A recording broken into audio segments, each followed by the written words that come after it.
Welcome to the NFL Player Props Coast to Coast podcast, brought to you by thelines.com. Coming to you from the West Coast, Josh Lander, joined by my guys Mo Nawara in the Midwest, and we've got Nate Weitzer on the East Coast. And we are looking at week 6, gentlemen, as we are taking on some of these NFL player props here. Already had one poop fest on Thursday Night Football that we probably weren't going to pick any props for anyway, so we'll move on to what should be a pretty interesting week 6 here. Got a couple of teams on buys, but still plenty to choose from. Also want to make sure you are liked and subscribed to that page. We're bringing you these videos each and every week of this NFL regular season with all these player props. Also want you to head to thelines.com, have all of our great written content on there, and our great odds finder tool where you can go ahead and shop all of those NFL player props to the best of your ability. This week, we are going to be starting things off as we normally do, gentlemen, with passing props. And Nate, I'm going to ask you to kick us off with a gentleman who I was just talking about a minute ago. I believe he had the lowest average depth of target in week 5, and that was Joe Burrow and the Bengals, who are taking on the Saints this week. So what have you got for some of Joe's props here? Yeah, interestingly enough, the Bengals averaging the second fewest yards per play this season. And dead last are your Super Bowl champions over the Bengals, the Rams. So yeah, not so good at both having terrible offensive line play all around, but that is why I like Burrow to throw for 2 touchdown passes, because Joe Mixon has showed no burst. The Bengals averaging 3.3 yards per carry behind the worst offensive line, according to yards per carry. So 82% of their touchdowns have come through the air this year.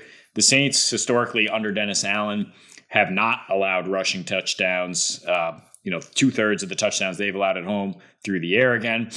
And Cincy doing a little bit better of a job here with pass protection in their last 3. The Saints, their pass rush has been struggling. They just allowed 396 total yards to the surprise Seahawks when the Seahawks had just 22 minutes of possession in that game. Total shootout, 39-32. I think in the fast turf here at the Superdome. Like Burrow, I like his yardage fine. I think Mo found it at 248. I saw 250, but 248 is even better. Like Jamar Chase to kind of go off here, get in a get-right spot, which we saw Justin Jefferson go off against the Saints defense a couple weeks ago.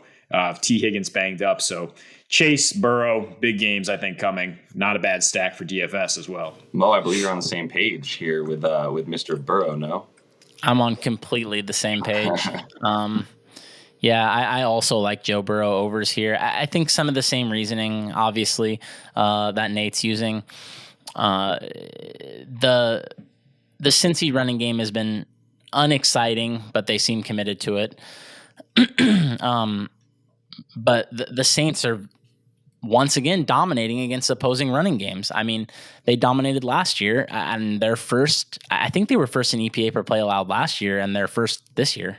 So I do see the Bengals having to pass. And the way to slow this offense down has been to just get a pass rush going against this weak offensive line.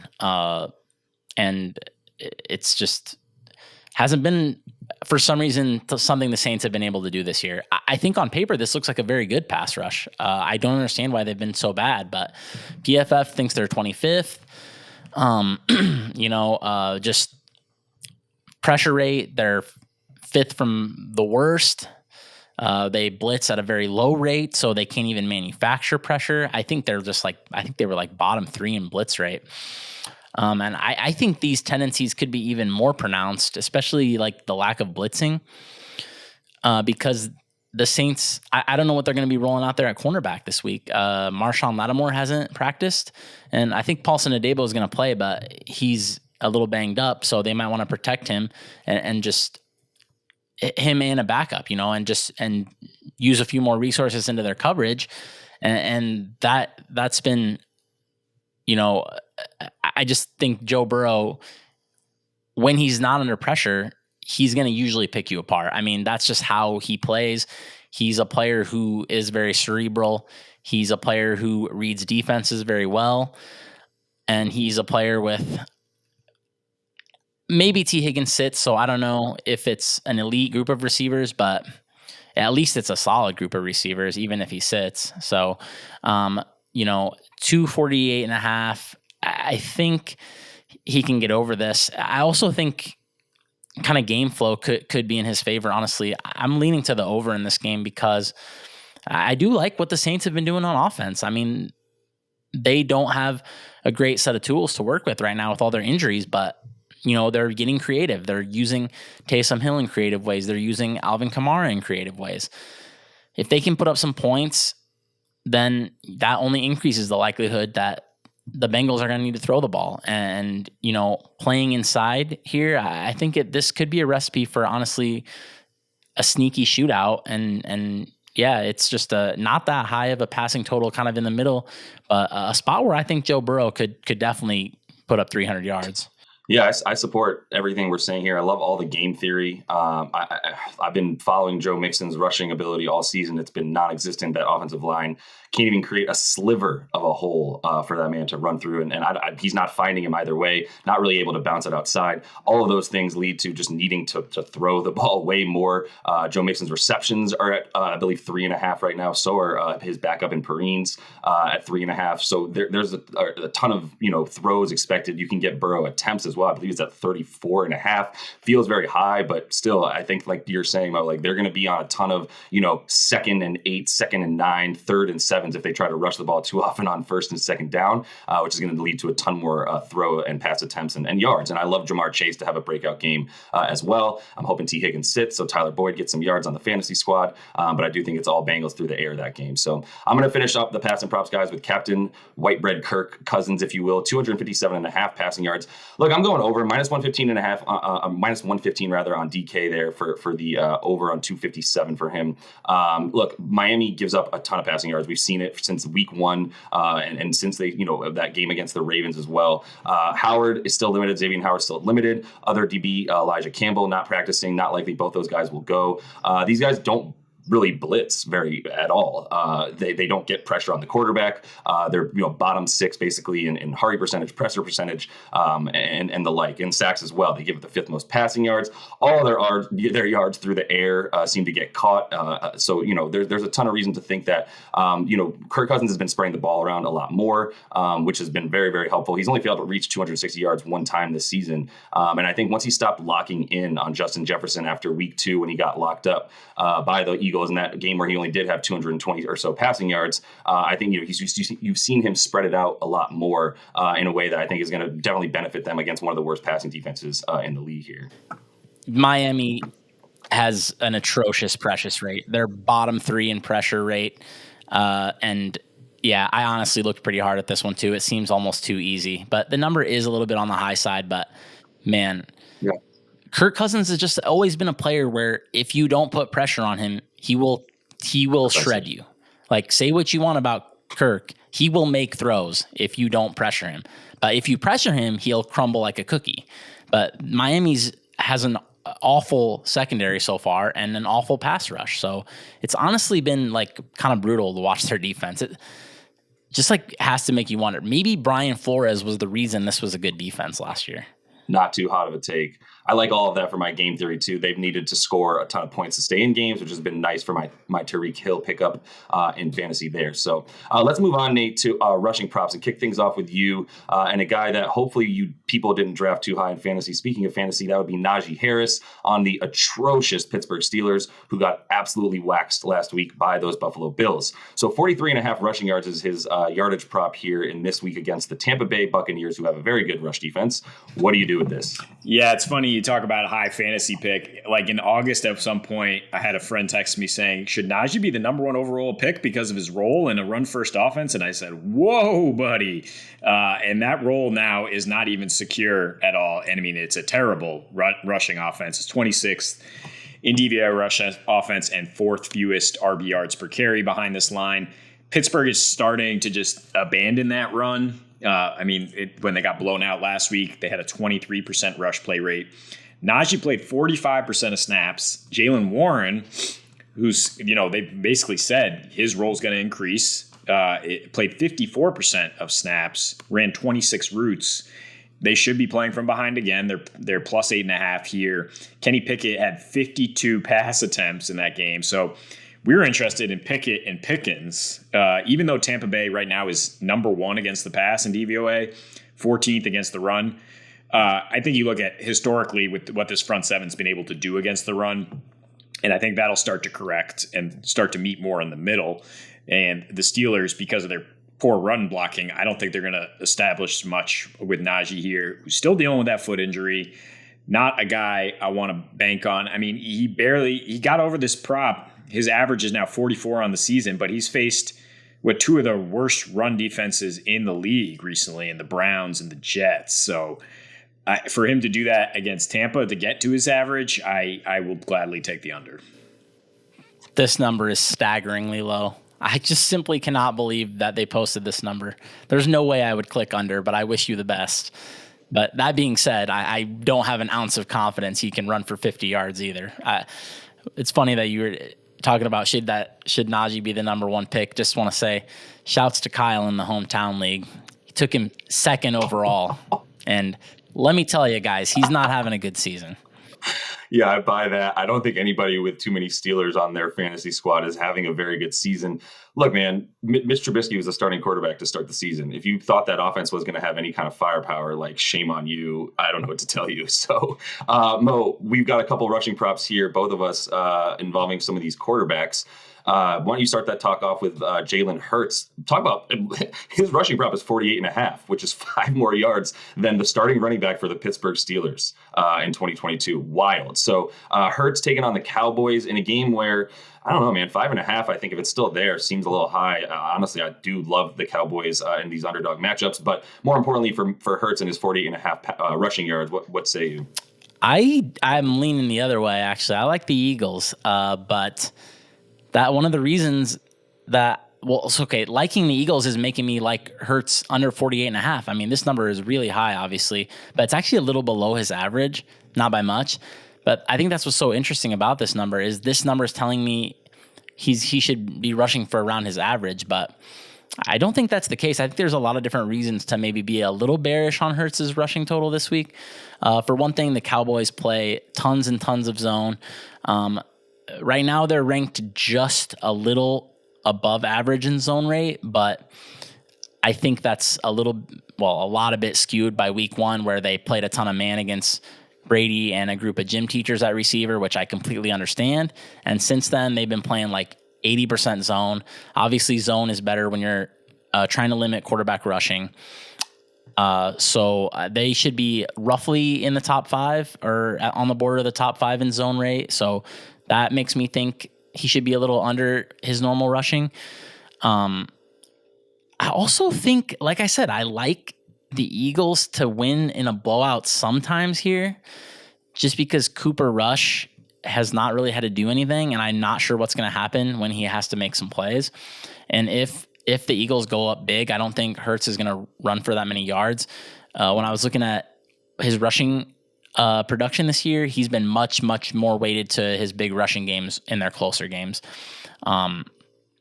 Also, the Cowboys did a good job limiting him last year. 9 rushes against them for only 35 yards. And also the Cowboys tackle very well. PFF has them 6th in tackling.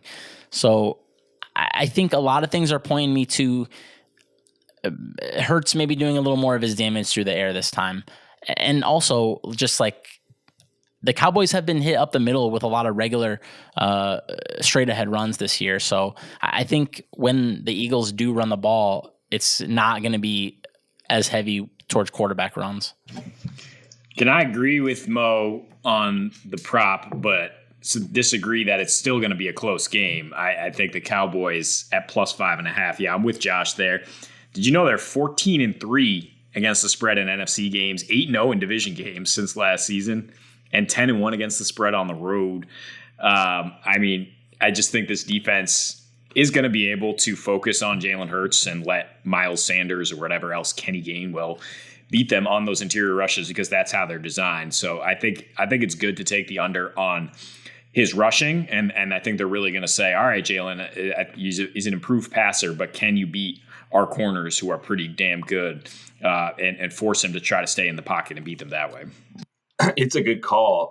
And to be honest, I think Miles Sanders is going to have a nice game in this one, to your point, Nate. Like all the game theory we're using here, that it seems like we somewhat agree. I think Nate and I are a little more on the same page about the way this game will go. But I think we also are saying the same things. We know the Cowboys can get pressure on the pass, which might, lead to Jalen Hurts leaving the pocket a bit. But just as important, more importantly, I do like the Miles Sanders over. It's about 65.5. I think you do need a rush on this Cowboys team to be able to sort of, neutralize a bit of that rush, that pass rush. So finishing off the rush props here, gentlemen, Pat Mahomes.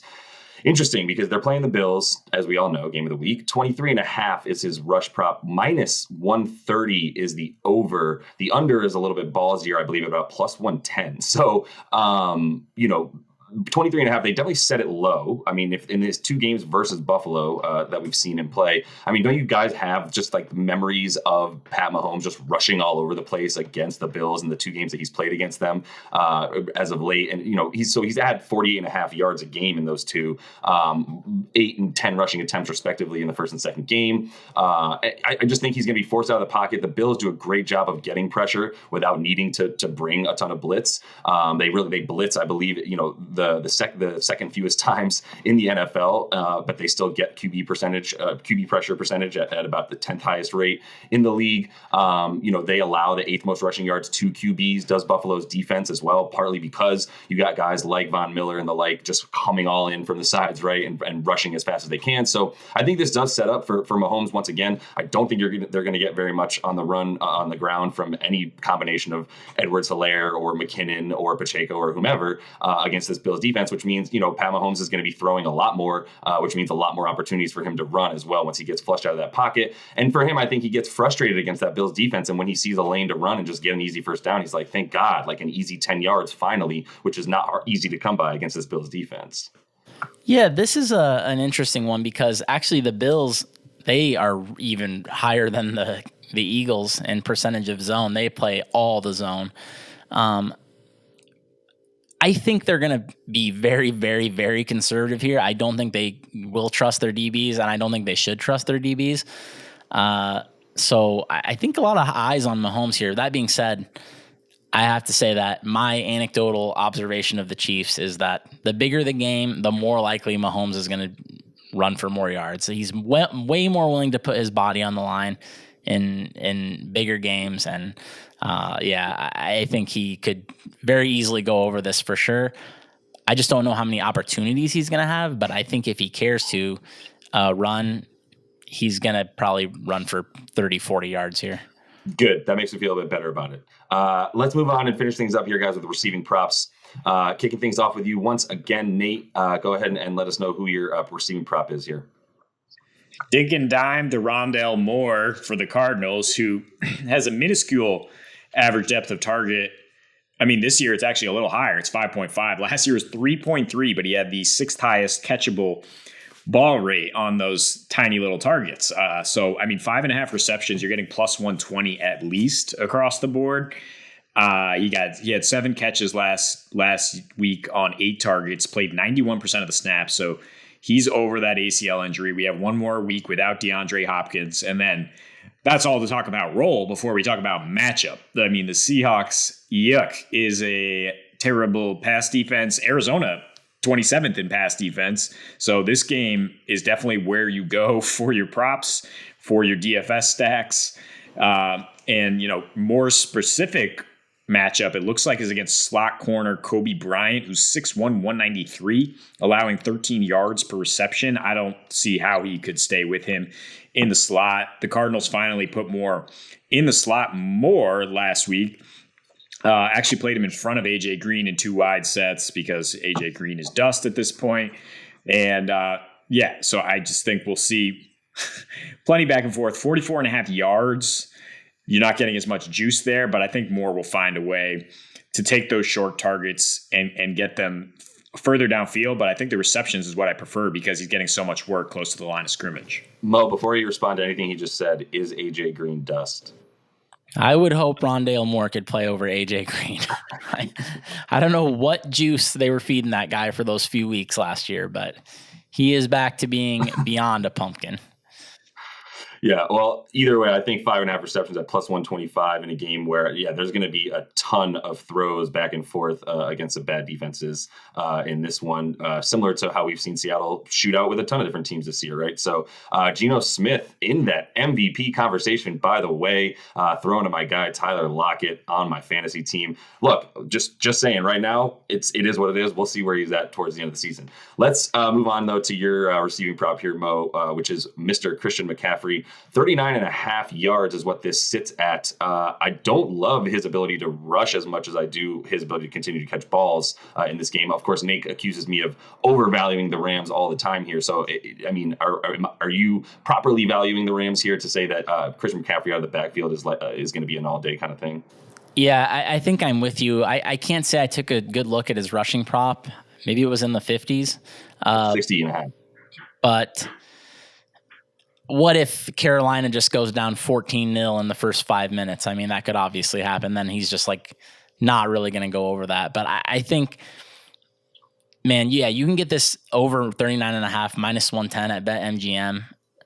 And I am stunned this is this low. I know this is actually a high number for a running back, but Christian McCaffrey is not a normal running back. And when you plug in a bad backup quarterback, PJ Walker, we know what bad quarterbacks tend to do. They tend to be terrified, right? Their best friends are tight ends and running backs. And Carolina has Tommy Trimble at tight end still? I don't know what's going on there, but not somebody I expect to catch a lot of passes or garner a lot of targets. So that just means I think we could see a massive target funnel to Christian McCaffrey here. When PJ Walker had one start last year, McCaffrey was in the game. That was one of his healthy games, and he targeted him 10 times out of his 29 pass attempts, if you guys can believe that. So I can. Yeah, I think this could be a huge target funnel to McCaffrey, and I don't see the Rams having the tools or really maybe the inclination to slow him down. What I mean by that is they don't have a particularly good set of coverage linebackers, in my opinion. And then when I say inclination, I mean if it's 17-3 in the second quarter, I don't think the Rams are going to care if McCaffrey catches 8 passes for 55 yards the next, 2.5 quarters, because they're just going to be guarding against DJ Moore and Robbie Anderson, beating them deep, because they're going to know that's the only way anything positive can happen for the Carolina offense. So they're just going to sit back and tackle and keep everything in front of them at that point. And I don't know who else PJ Walker is going to throw to in this game. I mean, I don't see him being able to push the ball down the field. Yeah, use the same logic for Shi Smith getting over just 2.5 catches, who I think can also benefit from those kind of underneath targets. Their slot guy, who's surprisingly played over 70% of snaps 3 times this season, finally got 4 catches last week with them in pure comeback mode. I think that his props with plus money at such low yardage, such low receptions, he should also soak up some targets in garbage mode. And the Panthers could also surprise with the, moving on from Matt Rule narrative, showing a little juice here, and the Rams kind of suck. So that's, I'll toss that back to you, Josh, because you took some of the running backs up. Cam Akers was 10 yards away from his rushing prop last week and against a very good Dallas Cowboys defense. I do regret that pick. But I will also say PJ Walker, dude, he can sling it. So I do think you need to watch for that deep ball to Robbie Anderson, because he's got an arm. I don't know that he's a great quarterback, but I've watched him. I watched him play when he was in the XFL, and he just tore it up. He's the best quarterback in that league, which got him a job in the NFL. I'm not saying that I like him. I kind of like him better than Baker Mayfield, who I don't know if we'll see again this season, honestly. But either way, McCaffrey 39.5, that's too low. Receptions, he's going to get a ton of those. So I fully agree with all of that. I'll finish things off here with Michael Pittman under 66.5 yards for a very, very, very putrid Colts offense, especially when Jonathan Taylor does not play. In this 3 since the opener, he's had a total of 42.7 air yards. I don't know what to do with that number. I mean, he's a wide receiver. All you have to do is run a route 10 yards 4 times or 5 times, and you should have over that in the last 3 games or so. There's really not much to like about anything with that Colts offense because it's all happening inside the 10 because Matt Ryan has a noodle arm, really is what it comes down to. They've got 13.8 points per game this season. That's good for worst. Jacksonville, actually, despite some of the sort of nasty games that they've had this year that have not looked great, they are 7th in total DVOA on defense there. So I do think that, there's something to like about it. It's probably going to be another really gross looking AFC South game, the way that we've seen a bunch of those games go, including that Jacksonville-Houston game, and pretty much every game the Colts play in, who, by the way, beat the Chiefs, y'all. I still am wondering how that happened, but because this team is just, it's not very good. It's just been a little bit better than the awful teams it's played. 66.5 yards for any receiver on this team when Matt Ryan can't throw the ball past 7 yards just feels absolutely too high. I'm with you. I like this play. And you didn't mention it, but sneaky, maybe Alec Pierce is WR1 there. I mean, he's been getting way more burn than I'm not burn, but target than Pittman the last few weeks.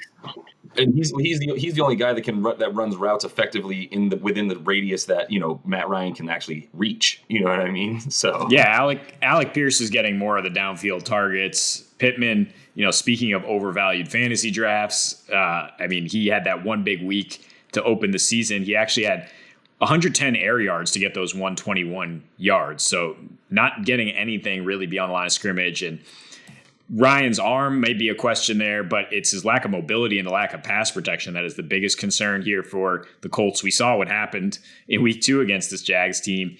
Pittman didn't play in that game, so I actually think that plays in your favor if you're fading him because now the Jags can just adjust to what he does. They don't have to worry about that bounce back effort. So Tyson Campbell should be on him most of the time, and he's been elite so far. The second rounder from last year, he's allowing the 7th lowest separation per target of any cornerback thus far.